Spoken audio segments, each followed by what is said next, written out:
Hydrogen atom के लिए अगर एक्सपेक्टेशन वैल्यू हमें निकालनी हो तो उसके लिए दो तरीका है। एक तो आपके पास जो क्लासिकल तरीका है इसका, जिसमें आप इसका एक्सपेक्टेशन वैल्यू निकालते हैं कि जो आपके पास ऑपरेटर है उसको दो फंक्शन के बीच में सैंडविच करते हैं और जो भी लिमिट दी गई होती है उसके हिसाब से हम सॉल्व करते हैं गामा फंक्शन लगा करके।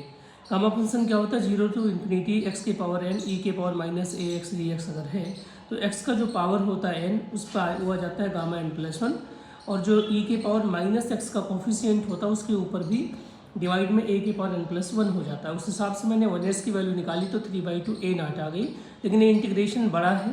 इससे बचने के लिए एक शानदार ट्रिक है कि आप यहाँ पर क्या करिए, a0/2 कर दीजिए इंटू 3n² माइनस l+1 कर दीजिए, और अब देखेंगे कि 1s के लिए n की वैल्यू 1 है, l की वैल्यू 0 है, तो उस केस में जब आप इसको पुट करेंगे n की वैल्यू 1 और l की वैल्यू 0 तो आपका आंसर 1.5 a0 विदिन सेकेंड आ जाएगा।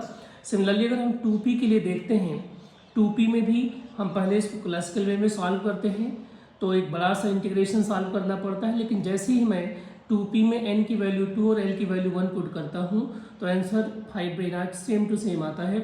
ऐसे ही 2s में कितना आता है, 6 a0 आता है।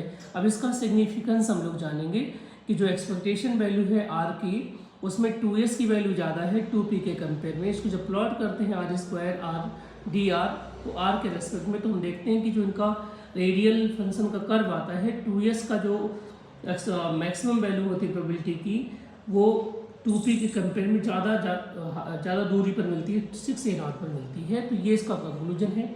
ऐसे ही ट्रिक आपको 1/r के लिए 1/r² के लिए भी मिलेंगे। प्लीज़ चैनल को लाइक करिए एंड सब्सक्राइब करिए। Thank you.